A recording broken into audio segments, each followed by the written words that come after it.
Hello students, welcome to our physics lecture for standard 10. Today we are going to discuss effects of current chapter. In short note on that electricity is a source of energy that made our life comfortable and easy. Hardly ही कोई ऐसी जगह होगी जहाँ electricity use नहीं होती है और इसकी इंपॉर्टेंस हमें तब फेल्ट होती है जब इलेक्ट्रिक सप्लाई हमारे सिटीज की ब्रेक डाउन हो जाए. So it is used to heat water, to operate refrigerator, in air conditioners, to glow bulb tubes, to operate petrol pumps, to fill the fuels in cars, buses, trucks, and to operate projector in cinema halls, and so on. There are so many uses, hardly any field where electricity is not needed. So what do you mean by electric current? First of all, what do you mean by current? Basically, current means to say flow and electric means electrons. So the flow of electrons is known as electric current. और you can say flow of charge is known as electric current. क्योंकि अगर आप water current की बात करते हो that is in streamline flow. The flow of water in rivers and canal is known as water current. Similarly, flow of charge in a conductor is known as electric current. और charge कौन सा move करता है? हमेशा electrons move करते हैं, colonel's तो move करते नहीं है because they are fixed in an atom. Only electrons are moving. That is regarding as a charge, movable charge in a conductor, which constitutes the electric current. And in metallic conductor, each atom has one or more loosely bound electrons. हर एक atom में एक या एक से ज्यादा loosely bound electrons होते हैं. इन्हीं इलेक्ट्रॉन्स को हम कंसीडर करते हैं फ्री इलेक्ट्रॉन्स. जो लूजली बाउंड इलेक्ट्रॉन्स होते हैं इनको हम बोलते हैं फ्री इलेक्ट्रॉन्स, जो कि एक जगह से दूसरी जगह तक जा सकते हैं, which can move from one part two another part in a conductor. और जो फ्री इलेक्ट्रॉन्स हैं मेटालिक कंडक्टर के, उनमें क्यों कौन सा चार्ज होता है? Negative charge. और जो फ्री इलेक्ट्रॉन्स हैं वो कंडक्टर के किसी भी पार्ट में मूव कर सकते हैं, यानी कि कंडक्टर में move thoroughly, it moves thoroughly freely. That is why it is known as a free electrons and they are called as charge carriers. क्योंकि यही है जिनकी वजह से हमें कौन सा करंट मिलता है? Electric current, because they have ability to flow. So these charge carriers in a metallic conductor are known as conduction electrons. इन्हीं के वजह से ही कंडक्टिविटी आती है किसी भी पर्टिकुलर सब्सटेंस में. मेटल में सबसे ज्यादा कंडक्टिविटी होती है basically. So these charge carrier, जो ये फ्री इलेक्ट्रॉन्स हैं, ये एक्ट करेंगे एज अ चार्ज कैरियर्स किसी भी मेटालिक कंडक्टर्स में, और उन्हें हम बोलेंगे कंडक्शन इलेक्ट्रॉन्स. उसके बाद in an atom there are two type of particles. दो टाइप के होते हैं, नेगेटिव चार्ज पार्टिकल और पॉजिटिव चार्ज पार्टिकल. प्रोटॉन जो है वो न्यूक्लियस के इनसाइड है, और प्रोटॉन्स जो है वो न्यूक्लियस बाउंड करके रखता है बाय स्ट्रॉन्ग न्यूक्लियर फोर्सेस. इसीलिए ये कंट्रीब्यूट इलेक्ट्रिक करंट में नहीं करेंगे. कौन से? Protons, because these are bind by the strong nuclear forces in a metallic conductor. So the electric current in a metallic conductor is only due to the flow of electron. That is the main point we have to discuss. That is negative charge carriers. ये कोई भी आपका metallic conductor है, ये positive क्या show कर रहे हैं? क्या show कर रहे हैं? Protons. और ये जो dotted dots हैं ये show कर रहे हैं आपको free electrons. लिखा हुआ है positive ions which are fixed at one place, and these dots are showing free electrons because these are movable from one place to another. So definition क्या हो जाएगी इलेक्ट्रिक करंट की? An electric current is defined as amount of charge flowing through any cross section of conductor in unit time. यानी कि कितना charge flow कर रहा है किसी भी क्रॉस सेक्शनल एरिया में per unit time. That is charge divide by time. यानी कि कितने टाइम में कितना चार्ज फ्लो कर रहा है, इतने टाइम में कितना चार्ज फ्लो कर रहा है, that is electric current. If Q is a charge flow, T be the time in which, मतलब through which cross section in a conductor, जो हम पर्टिकुलर टाइम ले रहे हैं कि इसी टाइम में जो Q चार्ज है that is flowing through a cross section of a conductor in a time T. So that is given by Q divide by T. Simple. Electric current क्या हो गया अब? I is equal to Q divide by T. Now units of electric current, SI unit, SI मतलब standard international unit of electric current is ampere, and we know that I is equals to Q divided by T. अब अगर Q है वो 1 coulomb है, if Q is equals to 1 coulomb and T is equals to 1 second, तो ये कितना बचेगा? 1 coulomb per second. इसी को ही हम क्या बोलते हैं? 1 एम्पियर. मैं बोल रही हूँ अगर चार्ज कितना है 1 कूलम, कितने टाइम में फ्लो हुआ, 1 सेकेंड में, तो इसी को ही करंट बोलती हूँ मैं 1 एम्पियर। तो 1 एम्पियर की डेफिनेशन क्या हो गई अब, electric current through a conductor is said to be 1 ampere if 1 coulomb charge flows through any cross section of the conductor in 1 second। अगर 1 कूलम चार्ज फ्लो करे किसी भी cross section of the conductor में, ये cross section of the conductor लिखना जरूरी है, इन 1 second, तो हम उसे क्या बोलेंगे, इलेक्ट्रिक करंट कितना हो जाएगा, 1 एम्पियर। अब इसके स्मॉलर यूनिट्स भी होते हैं। 1 मिली एम्पियर में कितने होंगे, 10⁻⁻3, क्योंकि 1 मिली किसके बराबर होता है, 10⁻⁻3, और 1 माइक्रो किसके बराबर होता है, 10⁻⁻6। तो ये इसके स्मॉलर यूनिट्स हो गए। Next is electric current in terms of electrons. अब अगर n क्या है, नंबर ऑफ इलेक्ट्रॉन्स है जो कि फ्लो कर रहे हैं कंडक्टर में, और E क्या है, charge on each electron. Charge on each electron हमेशा होता है 1.6 इंटू 10⁻⁻19 कूलम। अब इलेक्ट्रॉन नेगेटिव चार्ज है, इसलिए यहाँ पे कौन सा साइन आ गया, नेगेटिव। पर अगर हम न्यूमेरिकल्स में क्या लेंगे, सिर्फ magnitude, that is 1.6 into 10⁻⁻19 coulomb, that's it. तो टोटल चार्ज किसी भी क्रॉस सेक्शन में जो फ्लो करेगा वो किस पे डिपेंड करेगा, n इंटू ई। एन मतलब कितने इलेक्ट्रॉन्स फ्लो कर रहे हैं, ई मतलब एक इलेक्ट्रॉन पे कितना चार्ज है, तो हो गया ना total charge. So total charge flowing is equals to n into e. n is the number of electrons and e is the magnitude of one charge or magnitude of an electron and t be the time taken। अब I क्या था, electric current क्या था, I is equals to q by t। तो यहाँ से कितना आ गया, I is equals to n e divided by t, क्योंकि Q की वैल्यू पुट काउंट कर दिया आपने। तो ये सब आपको न्यूमेरिकल्स में यूज करना है। नाउ नेक्स्ट क्वेश्चन इज, ये बहुत ही इंपॉर्टेंट है, that how many electrons are there in 1 coulomb of charge. 1 coulomb of charge में कितने इलेक्ट्रॉन्स होंगे। अब हमें क्या निकालना है, नंबर ऑफ इलेक्ट्रॉन्स, क्योंकि हाउ मेनी इलेक्ट्रॉन्स बोला है ना, where n is denoting the number of electrons, तो q इज इक्वल टू क्या है, n ही है बेटा। तो यहाँ से n क्या आ जाएगा, q डिवाइड बाई e। अब चार्ज कितना है, q is equal to 1 coulomb है, यानी कि 1 e लिख सकती हूँ मैं यहाँ पे, ठीक है। और इसके बाद सीधा यहाँ से देखो, q is equal to 1 coulomb, 1 लिख दिया, E की वैल्यू को पुट क्या कर दी, 1.6 इंटू 10⁻⁻19। जब इसको आप सोल्व करोगे ना तो आपके पास आ जाएगा 6.25 इंटू 10⁻18 इलेक्ट्रॉन्स। इसका मतलब अगर चार्ज 1 कूलम है तो नंबर ऑफ इलेक्ट्रॉन्स कितने होंगे, 6.25 इंटू 10⁻18 इलेक्ट्रॉन्स मिलकर कितना चार्ज बनाएंगे, 1 कूलम चार्ज, ठीक है। So definition of direction of electric current क्या होगी, अब देखो कन्वेंशनली जो डायरेक्शन है इलेक्ट्रिक करंट की किसी भी कंडक्टर में, वो direction of flow of electrons के ऑपोजिट होती है। अब इलेक्ट्रॉन्स कहाँ से कहाँ फ्लो करेंगे, एनीवन, इलेक्ट्रॉन्स कहाँ से कहाँ फ्लो करेंगे।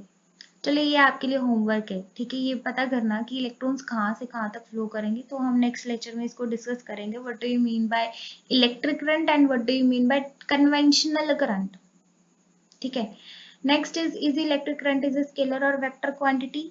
यस, इलेक्ट्रिक करंट क्या है, स्केलर क्वांटिटी, क्योंकि वो डायरेक्शन पर डिपेंड नहीं करती। कोई ऐसे नहीं हम बोल सकते कि नॉर्थ की तरफ जा रहा है, साउथ की तरफ जा रहा है, नहीं। इलेक्ट्रिक करंट जो है वो एक स्केलर क्वांटिटी है। और जो इंस्ट्रूमेंट इसको मेजर करता है, कौन सा इंस्ट्रूमेंट है, ammeter. Ammeter is used to measure electric current in a wire और अ कंडक्टर। तो एमीटर का जब हम सर्किट में शो करते हैं तो उसको कुछ इस सिंबल से शो करते हैं, और एमीटर को हमेशा हम सीरीज में कनेक्ट करते हैं। This is the very important question कि एमीटर को हम इलेक्ट्रिक सर्किट में कैसे कनेक्ट करते हैं, सीरीज में या पैरेलल में। एमीटर को बेटा हमेशा सीरीज में ही कनेक्ट करना है, पैरेलल में कभी भी आपको कनेक्ट नहीं करना है। Next model questions, model numericals कह सकते हैं हम। अब इसमें फॉर्मूला यूज है I is equal to Q divide by T, I is equal to n e divide by T, where I is measured in ampere, T is in second and Q is in coulomb. ये हम पहले भी कर चुके हैं class में। So 0.8 coulomb charge flows through a given area of cross section of a conductor in 8 seconds. Calculate the current flowing through the conductor. अब charge दिया हुआ है Q is equal to 0.8 coulomb, time दिया हुआ है I निकाल सकते हैं हम, Q divide by T, 0.8 coulomb divide by 8 second, that is 0.1 ampere. Next question is calculate the amount of charge that would flow in 2 hours. 2 hours है पर अब मुझे सेकेंड में लेना है, ये जो आपको यूनिट्स दी गए हैं ना, ये इस वजह से दी गए हैं कि ये फॉर्मूला में जब आप पुट ऑन करोगे तो मेक श्योर टाइम किस में हो, सेकंड में, चार्ज किस में हो, कूलम में, करंट किस में, एम्पियर में। अगर नहीं है तो उसको बनाना पड़ेगा। कैसे, ये देखो टाइम यहाँ पे 2 आवर्स है तो सेकंड में कन्वर्ट करोगे 1, 1 घंटे में कितने मिनट होते हैं, 60, ऊपर से एक मिनट में कितने सेकंड होते हैं, 60, तो 60 मल्टीप्लाई बाय 62 टाइम्स आ गया। और करंट आपको दिया हुआ है 0.25 ampere. Put on the values and find out the value of Q। Q is equal to I into T आ जाएगा फॉर्मूला से। पुट ऑन करने के बाद आपके पास 1800 कूलम आंसर आ जाएगा।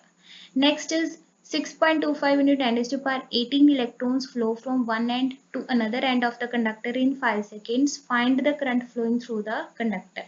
अब n दिए हुए हैं मुझे, नंबर ऑफ इलेक्ट्रॉन्स, चार्ज हर एक इलेक्ट्रॉन पे इतना है, मैंने को Q निकालना है। Q is equal to N into E, formula put on किया, वैल्यूज पुट की, किसके बराबर आ गया, 1 कूलम के। ठीक है, सीधा भी लिख सकते हो, आपको याद भी होगा कि 1 कूलम में कितने इलेक्ट्रॉन्स होते हैं। अगर इतने इलेक्ट्रॉन्स दिए हुए हैं इसका मतलब चार्ज 1 कूलम ही होगा, जो हमने पहले क्वेश्चन किया था। तो t is equal to 5 second है, यहाँ पे पुट कर दो values, I is equal to Q divide by T, 1 coulomb divide by 5 second, that is 0.2 ampere. Next is a current of 0.5 ampere passes through a conductor in 2 seconds. How many electrons passes through this conductor from one end to another and during this interval of time? Each electron is enough. That means अब हमें I दिया हुआ है 0.5 ampere, time दिया हुआ है, charge दिया हुआ है इलेक्ट्रॉन पे, क्या निकालना है हमको, n निकालने हैं। How many electrons, how many मतलब n निकालने हैं। I is equal to n e divide by T होता है, रीशफल करो n किसके बराबर आ जाएगा, I T divide by e, सभी वैल्यूज पुट ऑन करके आंसर निकालो सिंपल, 6.25 इंटू 10⁻18 इलेक्ट्रॉन्स। अब ये 10⁻−19 नीचे है ना, ऊपर जाके कितना हो जाएगा, 10⁻19 हो जाएगा, और एक जीरो यहाँ से आ जाएगी, तो 10⁻−19 सॉरी -1 इंटू 10⁻19, वो सारा सॉल्व करके ये आ जाएगा 10⁻18 इलेक्ट्रॉन। जब आप कैलकुलेशन करोगे ना तब आपको पता चल जाएगा इसके बारे में। And electric bulb draws a current of 0.2 ampere when the voltage is 220 volt. अब वोल्टेज दी हुई है आपको 220 वोल्ट और दिया हुआ है कि करंट इतना ड्रॉ करना है हमें, अमाउंट ऑफ इलेक्ट्रिक चार्ज निकालनी है। वोल्टेज का तो कोई सीन ही नहीं है यहाँ पे, देखो I is equal to 0.2 ampere है, टाइम कितना है, 1 घंटा, 1 घंटे को किस में चेंज कर लिया, सेकंड में चेंज कर लिया। I is equal to Q divide by T, so Q is equal to I T, that is 0.2 into 3600, that is 720 coulomb. Answer simple. ये क्वेश्चन है, particular television tube, a beam of electrons is emitted. Television tube में beam of electrons emit हो रहे हैं और जो beam emit हो रही है उसमें 80 एम्पियर 80 माइक्रो एम्पियर दिया हुआ है यहाँ पे, 80 microampere. Okay, so 80 microampere, how many electrons are there which is striking the screen every second? कि नंबर n निकालना है बेसिकली। अब यहाँ पे I दिया हुआ है, यहाँ पे 80 आएगा, it's by mistake. So 80 microampere, 80 into 10⁻6 ampere, 8 into 10⁻−5 ampere. I am saying यहाँ पे 80 आएगा। T दिया हुआ है 1 सेकेंड, सभी वैल्यूज आप इसमें पुट करोगे, I की वैल्यू दी हुई है, टाइम की वैल्यू दी हुई है, डिवाइड बाय E हमें पता है 1.6 इंटू 10⁻−19 होता है। सब सॉल्व करने के बाद 5 इंटू 10⁻14 इलेक्ट्रॉन्स आ जाएंगे। इसके यूनिट्स नहीं होते बिकॉज ये नंबर है कि इतने इलेक्ट्रॉन्स हैं। ऑल्सो हमें I निकालना है। अब हमें क्या पता लग गया, N पता लग गया, I is equal to Q divide by T करके हम Q निकाल सकते हैं यहाँ पे, क्योंकि हमें चार्ज भी निकालना है ना, find the total charge striking. तो यही फॉर्मूला यूज करके हम क्या निकाल सकते हैं, Q। ये आ जाएगा 9600 माइक्रोकूलम। माइक्रोकूलम क्यों आया, क्योंकि ये 10⁻6 है ना, तो 10⁻6 कूलम किसके बराबर होता है, 1 माइक्रोकूलम के बराबर होता है, ये हम पहले ही कर चुके हैं। Next is if a current 0.1 ampere flows through a conductor, find the number of electrons crossing the area of cross section per second, find the net flow if the charge is maintained for 1 hour। अब मुझे current दिया हुआ है, इतना current flow कर रहा है, मेरे को नंबर ऑफ इलेक्ट्रॉन्स फाइंड करने हैं, एन फाइंड आउट करना है, and then I have to find the net flow if charge is maintained for 1 hour. मेरे को टाइम भी दिया हुआ है 1 आवर, तो ये कैसा आ जाएगा, I is equal to 0.1 ampere, I is equal to NE divide by T. N किसके बराबर है, IT divide by T. Time किसके बराबर है, 1 सेकेंड। पहले टाइम 1 सेकेंड है, ये देखो पहले पार्ट में टाइम 1 सेकेंड है, फिर सेकेंड पार्ट में 1 आ रहा है, तो यहाँ पे तो मैं 1 ही पुट करूंगी क्योंकि पहले पार्ट में मुझे क्या दिया हुआ है, टाइम 1 सेकेंड। सिंपल 6.25 10 17 इलेक्ट्रॉन्स आ जाएंगे। सेकेंड यूज करने के बाद मेरे को 1 आवर दिया हुआ है, तो मैं 3600 सेकेंड्स लूंगी, 16 to 60, तो उससे मेरा आंसर आ जाएगा 360 कूलम। ये दो अनसॉल्व्ड न्यूमेरिकल्स हैं, आपको ये ट्राई करने हैं। नेक्स्ट इज टेस्ट असाइनमेंट की कुछ फिलअप्स हैं कि चार्ज कैरियर्स किसी भी मेटालिक कंडक्टर में किसकी वजह से होते हैं, कंडक्शन इलेक्ट्रॉन्स की वजह से, या फिर फ्री इलेक्ट्रॉन्स भी बोल सकते हैं हम। और ऐसा यूनिट इलेक्ट्रिक करंट क्या होता है, एम्पियर। चार्ज किसी भी इलेक्ट्रॉन पे कौन सा होता है, नेगेटिव। कितने इलेक्ट्रॉन्स मिलके 1 कूलम ऑफ चार्ज बनाते हैं, 6.25 × 10⁻⁻18। ये किया था हमने यहाँ पे, सी 6.25 × 10⁻18 इलेक्ट्रॉन्स, यहाँ पे +18 आने वाला है। नेम द डिवाइस और instrument which is use to measure the electric current, that is ammeter. Next है इलेक्ट्रिक सर्किट। इलेक्ट्रिक सर्किट कोई भी क्लोज पाथ है जिसमें एक सोर्स होगा पोटेंशियल डिफरेंस का, यानी कि जो कि सेल और एक्सटर्नल बैटरी हम बाहर से लगाएंगे वो as a potential difference act करेगा, तभी इलेक्ट्रिक करंट फ्लो करेगा ना। तो एक डिवाइस ऐसी चाहिए जो कि इलेक्ट्रिक एनर्जी लोड उसको यूटिलाइज करे। एक तो अब सर्किट है, सर्किट में एक तो पोटेंशियल डिफरेंस क्रिएट करने के लिए बाहर से सेल और बैटरी लगाएंगे, दूसरा एक डिवाइस ऐसी होनी चाहिए जो कि उस सेल और बैटरी का पोटेंशियल यूटिलाइज करे, अ डिवाइस और element utilising the electric energy. For example, an electric bulb or lamp connected with a cell with the help of connecting wire form a simple electric circuit। इस circuit में क्या है, एक cell है जो कि source act कर रहा है इलेक्ट्रिकल एनर्जी का, और इलेक्ट्रिक लैंप है जो कि लोड एक्ट कर रहा है। जो सेल है वो दे रहा है आपको इलेक्ट्रिकल एनर्जी, और जो इलेक्ट्रिक लैंप है वो उस इलेक्ट्रिक एनर्जी को यूज करके बल्ब अप कर रहा है। इनफैक्ट इलेक्ट्रिक करंट क्या है, it is a means of transferring electric energy from a source to the load। So thus एक close conducting path जिसमें क्या हो, सोर्स हो इलेक्ट्रिक एनर्जी का और एक लोड हो जो उसको यूज करे, through which electric current flows, जिसमें से इलेक्ट्रिक करंट क्या करे, फ्लो से हम क्या बोलते हैं, इलेक्ट्रिक सर्किट। और ये दो तरह के होते हैं, ओपन सर्किट और क्लोज सर्किट। अगर तो कोई भी इलेक्ट्रिक करंट फ्लो नहीं कर रहा है, ये की यहाँ पे ओपन है, अगर मैं ये डॉट को शो ना करूं तो ये ओपन सर्किट हो जाएगा। अभी डॉट शो की हुई है, इसका मतलब ये की क्या है, close, that means it is showing a close circuit. आप देख सकते हो ये सोर्स एक्ट कर रहा है और ये लोड एक्ट कर रहा है क्योंकि ये इसकी एनर्जी को यूटिलाइज कर रहा है। सिंपल एक बैटरी, सेल बैटरी लगी हुई है, की लगी हुई है, एमीटर सीरीज में लगा हुआ है, और ये लोड लगा हुआ है जो कि इसके पोटेंशियल को यूज कर रहा है, और ये वायर्स पूरा क्लोज सर्किट बना रही हैं। That is a closed electric circuit। That's all. Thank you so much.